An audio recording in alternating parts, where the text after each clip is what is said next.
Welcome to the deep dive. Today we're getting into something really fundamental.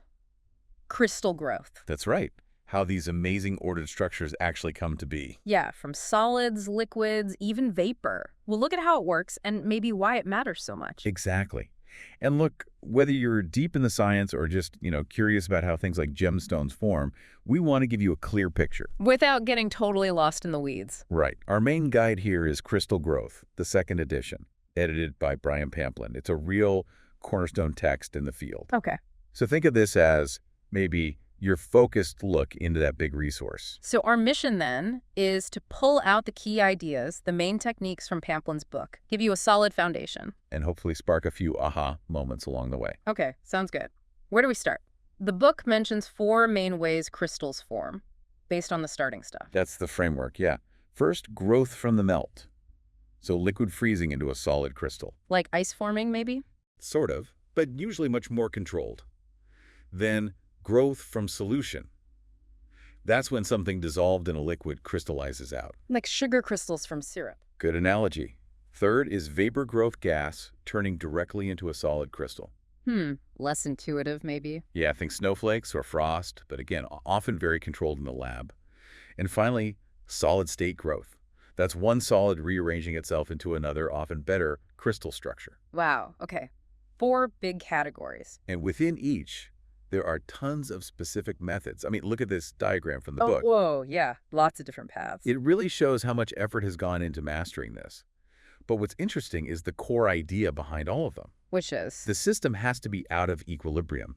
It needs a push, a driving force, to make that phase change happen and form the ordered crystal. Right, equilibrium is sort of the stable state. You need to nudge it away from that. Exactly. So if you're growing from a solution or a vapor, that push is called supersaturation. Supersaturation. What's the essence of that? Well, imagine you dissolve sugar in water. At some point, no more dissolves. That's saturation, equilibrium. Okay. Supersaturation is when you trick the water into holding more sugar than it normally could at that temperature. It's unstable. Ah, so it wants to get rid of the extra sugar. Precisely. And it does that by forming solid sugar crystals. That excess material is just itching to come out of solution. And controlling that itchiness is key, I guess. Absolutely. And interestingly, it's not just about making nice crystals in a lab. Managing supersaturation efficiently is vital for things like energy use in big industrial crystallization processes too. Huh. Didn't think about the industrial side. Okay, so that's supersaturation for solutions and vapors. What about growing from a melt, from a liquid? For melts, the equivalent idea is supercooling. Supercooling, so cooling it below its normal freezing point. Exactly. You take the liquid below where it should freeze, but it stays liquid for a bit. It's unstable, like the supersaturated solution. And it wants to solidify to get back to stability. That's the driving force. It's compelled to form the stable, solid crystal structure at that lower temperature. Okay, this is where it gets really interesting for me. So how much you push it, the amount of supersaturation or supercooling that matters a lot, right? Oh, absolutely. It's critical. Yeah. The magnitude of that driving force, how far you are from equilibrium, Yeah. it strongly affects 2 things. How easily new little crystals start forming. That's nucleation. Okay, nucleation, start. And how fast those crystals then grow bigger. Generally, the more supersaturation or supercooling, the faster both those processes happen. Got it. So let's talk about that starting point, nucleation. Before anything can grow, it needs to. Well, nucleate. Right. Nucleation is just the birth of a tiny, stable crystal seed, a cluster of atoms or molecules that gets large enough to survive and grow. And how does that happen? Does it just pop up anywhere? It can happen spontaneously right within the liquid or vapor. That's called homogeneous nucleation. But honestly, that's quite rare. Why is that? Because it takes quite a bit of energy to form that initial tiny surface. Much more commonly, nucleation happens on something else. Like what? A tiny speck of dust, the wall of the container, any existing surface or impurity. That's heterogeneous nucleation. Ah, so those things make it easier to get started. Much easier. Right. Think of it like this. Forming a brand new surface costs energy, Okay. but forming the bulk crystal releases energy. Hmm. For a tiny cluster, the surface energy cost is huge compared to the bulk energy gain. It's unstable. So it needs to get bigger. Exactly. There's a critical nucleus size. Below that, it tends to dissolve again. Above that, it's stable and likely to grow. And you can calculate the size. Yep. There are equations for the critical size, we call it Z star, and the energy barrier, delta G star. They depend on things like how much surface energy costs and how strong the driving force, the supersaturation or supercooling is. So more supersaturation helps overcome that barrier. Significantly, it lowers the energy barrier, making it much more probable that stable nuclei will form. In fact, the rate of nucleation often jumps up dramatically once you pass a certain threshold of supersaturation. You also mentioned something about nucleation happening on an existing crystal surface itself. Yes, even on a perfectly flat crystal face, atoms don't just stick anywhere. The surface has features like steps, terraces, and kinks. Kinks, like corners on the steps? Sort of, yeah. Atoms prefer to attach at these steps, and especially kinks, because they can form more bonds with their neighbors there. More bonds mean lower energy, more stable. Exactly. So these are preferential sites. It's easier for new atoms to stick and for stable clusters or nuclei for the next layer to form right there at those irregularities. We even have ways to describe the energy change when an atom adds to a step. Okay, so we've got these tiny stable nuclei. They've overcome the initial hurdle. How do they actually get bigger? The growth mechanisms. Right. Once you have a stable nucleus, growth happens by simply adding more building blocks, atoms, ions, molecules to its surface. And they just pile on. Well, how they pile on determines the final shape, or morphology. You can get these amazing shapes, branching structures called dendrites, flat platelets, thin whiskers, or crystals with beautiful flat faces. And what determines that shape? It's a mix of things. The growth conditions, like temperature and how much supersaturation you have, play a big role, but also the material's own internal crystal structure and properties. Okay. How do the new atoms get to the right spot on the surface? Do they just land there? Not usually. A really key process is surface diffusion. An atom lands somewhere on the surface, we call it an adatom. Adatom, okay. It doesn't just stick right there. It can actually hop around, diffuse across the surface until it finds a more energetically favorable spot to incorporate. Like those steps and kinks you mentioned. Exactly. It wanders around until it finds a step or a kink where it can lock in more strongly. We can even model this movement mathematically, the surface diffusion flux. So the surface is actually quite dynamic with atoms moving around? Very dynamic. And yes, those steps and kinks are crucial not just for starting a new layer, but for continuous growth. Why are they so important for the growth itself? Because an atom arriving at a step, and especially a kink, forms more bonds than one landing on a flat terrace. It's a stickier site. Lower energy, more stable place to be. Precisely. So growth tends to happen preferentially by adding atoms to these existing steps. That makes sense. But what if the surface becomes perfectly flat? Does growth stop? Or what if the supersaturation is really low, not strong enough to easily start new layers on a flat terrace? That's a great question. And it leads to a really clever mechanism involving imperfections, specifically screw dislocations. Dislocations, like flaws in the crystal. Exactly. A screw dislocation is a type of defect that creates a step on the surface that never disappears. As atoms attach to the step edge sort of spirals around the dislocation point. So it provides a continuous step, always available for growth. That's the key insight from Frank's theory. Even at very low supersaturation, where it's hard to nucleate a new layer on a flat terrace, this self-perpetuating step allows growth to continue. Wow. So a defect actually helps growth. In this case, yes.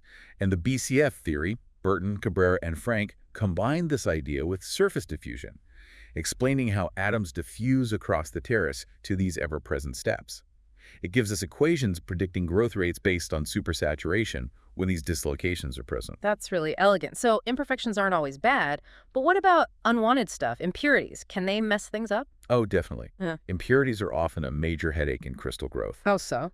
Well, they can get incorporated into the crystal lattice itself, creating defects, changing the properties, maybe making it brittle or affecting its electrical behavior. Or they can just stick to the surface, especially at those active growth sites like steps and kinks. Blocking the way for the atoms that are supposed to be growing there? Exactly. They can poison the growth sites, slowing down growth, or even stopping it completely on certain faces.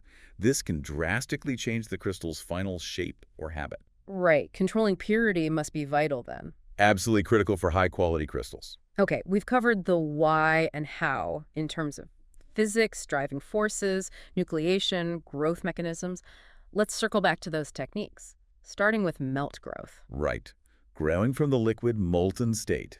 There are several big ones. Normal freezing is maybe the simplest conceptually, just cool the melt directionally. Like freezing in an ice tray, but controlled? Kind of. Then you have the Bridgman stock barger method. Here, you move the material through a fixed temperature gradient or move the gradient past the material to get controlled solidification. More precise. Yes. And Czochralski, pulling maybe the most famous one for silicon wafers, you dip a small seed crystal into the melt and slowly pull it upwards while rotating. And a large single crystal grows below the seed. Exactly. It's how we get those big silicon cylinders for computer chips. Mm. And then there's zone melting. You mentioned that for purification, zone refining. Primarily, yes. You pass a narrow molten zone along a solid bar. Impurities tend to stay in the melt, so you sweep them to one end. But you can also use it to grow single crystals by starting with a seed. And these are all mainly for big bulk crystals. Generally, yes. Especially materials that melt nicely without falling apart. Okay. What about solution growth, when melting isn't an option? Right. If a material decomposes before it melts, or just has an incredibly high melting point, solution growth is often the way to go. So you dissolve it first. Yes, in a suitable solvent. Then you need to create supersaturation. One way is just slow evaporation of the solvent. As the solvent leaves, the concentration goes up. Until it becomes supersaturated and crystallizes. Exactly. Or you can use temperature. If solubility increases with temperature, you make a saturated solution hot. Then cool it slowly. The solubility drops, it becomes supersaturated. Right. Or sometimes solubility decreases with temperature, so you'd heat it slowly. You can also set up a temperature gradient with dissolution in a hotter part and crystallization in a cooler part. Clever. Any other solution methods? A really important one is hydrothermal growth. This uses water as the solvent, but at very high temperatures and pressures. Like deep sea vents? Similar conditions, yeah. This allows you to dissolve things that are normally completely insoluble in water. Like quartz is how most synthetic quartz crystals are made. Fascinating. Okay, next category. Vapor growth. You said this is big for thin films. Huge. Vapor growth means the material goes directly from gas to solid crystal. One method is physical vapor transport, or PVT. How does that work? You basically heat the source material so it sublimes, turns into vapor, and then that vapor travels to a cooler area, often a substrate, where it condenses back into a solid crystal. Simple concept. Relatively. Then there's chemical vapor deposition, CVD. Here, you use precursor gases that react chemically, often on a hot surface, to deposit the solid material you want. So the chemistry happens right at the growth surface? Often, yes. CVD is incredibly versatile, used for everything from hard coatings on tools to semiconductor layers. And the last vapor one you mentioned earlier, MBE. Yes, molecular beam epitaxy. That's really the high-precision end of vapor growth. We should definitely talk more about that one. It's crucial for modern electronics. We will. But first, the last main category, solid-state growth. How do you grow a crystal if it's already solid? Yeah, it sounds a bit odd, doesn't it? It's usually not about making a crystal from scratch, but improving an existing solid material. Improving how? Often you start with a material made of many small crystals, polycrystalline. Solid-state growth aims to make those small crystals or grains larger and more perfect. Why would you want larger grains? Fewer grain boundaries often means better properties, stronger, more conductive, etc. One technique is strain annealing. You deform the material slightly, then heat it carefully. And the larger, less strained grains grow at the expense of the smaller ones. Exactly. The internal strain provides a driving force. Another method is sintering. You press powder together and heat it below the melting point. And the particles fuse together. They fuse and grains grow, driven by reducing the surface area between particles. It's how many ceramics are made. It's all about atoms moving around, diffusion, but within the solid state. Okay, that makes sense. Now, let's zoom in on molecular beam epitaxy, MBE. You said it's high precision. What makes it special? MBE is all about control, atomic layer control. It's a vapor technique, but done under ultra-high vacuum conditions. Why the vacuum? To keep everything incredibly clean. You don't want stray atoms or molecules interfering. Then you have sources for each element you want in your crystals, say gallium and arsenic, to make gallium arsenide. Okay. These sources are heated so they evaporate or sublime, creating beams, literally beams of atoms or molecules aimed at a heated substrate crystal. Beams of atoms. Yeah, Ew. it is. And the deposition rates are deliberately kept very slow. We're talking maybe one atomic layer every few seconds. Wow, that's slow. That's the key. It allows atoms time to arrive, diffuse on the surface, and find their perfect spot in the crystal lattice, growing epitaxially. Epitaxially, meaning it follows the pattern of the substrate crystal. Exactly. It's like continuing the crystal structure of the substrate, layer by perfect layer. Hmm. This lets you build up incredibly complex structures with atomically sharp interfaces between different materials. That sounds like you need amazing control and monitoring. How do you know it's happening at that scale? That's where the in situ monitoring tools come in. MBE systems are packed with them. REE is a big one.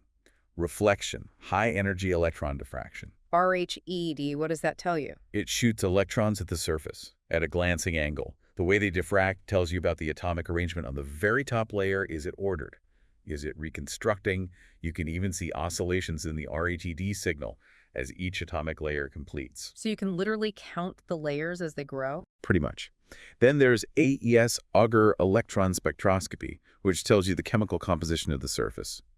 And mass spectrometers check the background vacuum and the intensity of the atomic beams. So you have real-time feedback on structure, composition, and the incoming ingredients. Exactly. It allows for incredibly fine-tuning of the growth process. It's like atomic scale engineering with live diagnostics. You mentioned the substrate. How important is its condition? Oh, absolutely critical. Yeah. Paramount.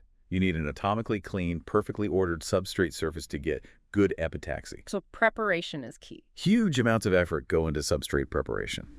Even the precise ratio of atoms on the surface, the stoichiometry, matters. Any little defect or bit of contamination on the substrate can ruin the film you're trying to grow on top. Makes sense. Can you also add impurities intentionally during MBE, like for doping semiconductors? Yes, absolutely. Doping is essential for making semiconductor devices. You just add another beam source for your dopant element, say silicon or beryllium. And it just incorporates nicely. Well, that's the goal, but it can be tricky. Dopant atoms don't always behave predictably. Some might not stick, well, that's the sticking coefficient. Right. Others might tend to float on the surface instead of getting buried in the growing layer, that surface segregation.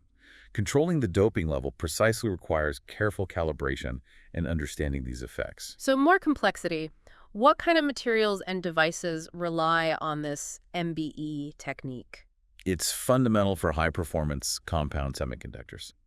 Things like gallium arsenide, GOEAs, aluminum gallium arsenide, indium phosphide, ANP, materials used in high-speed transistors, lasers for fiber optics, high-efficiency solar cells, sensitive detectors. Stuff that's in our phones and the internet backbone. A lot of it, yes. MBE allows you to create structures like quantum wells, ultra-thin layers sandwiched between other materials that have unique electronic and optical properties you just can't get otherwise. Yeah. It's pushing the boundaries in electronics, photonics, and maybe even things like quantum computing components. It really sounds like building materials atom by atom. Incredible precision. It really is. So we've journeyed from the basic idea of kneading things out of equilibrium Supersaturation, supercooling, through nucleation, the birth of the crystal, homogeneous, heterogeneous, to the ways they grow, involving diffusion and surface features, steps, kinks, dislocations. and looked at the main techniques: melt, solution, vapor, solid state, culminating in this amazing atomic level control with MBE. It's a huge field, but those are definitely the core concepts. And of course, after you grow it, you have to check if it's any good. Ah, characterization, measuring the quality. Exactly. Using techniques like X-ray diffraction, microscopy. Yeah. But that's probably a whole other deep dive. Definitely sounds like it. Okay, so key takeaways for today. Crystal growth needs that driving force, that non-equilibrium state. Check. It starts with nucleation, then proceeds by atoms adding, often via surface diffusion to specific sites. Right. There's a whole toolbox of techniques, from bulk methods like Czochralski to ultra-precise thin film methods like MBE. Yep, tailored to the material and the application. And this ability to arrange atoms so precisely has just transformed technology. Utterly transformed it. Semiconductors are the obvious example, but it goes way beyond that into optics, material science. It's fundamental. And research is constantly pushing for even better control, new materials. Which leads to a final thought for you, our listener. We've seen how controlling atomic arrangement enables current tech. What happens next? If we get even better at placing atoms exactly where we want them, what entirely new materials, new devices, new possibilities might open up? What can we build if we had perfect atomic control? It's a fascinating question. Something to ponder. We hope this deep dive gave you a good grounding in crystal growth. Let us know what other aspects you might find interesting. Thanks for joining us.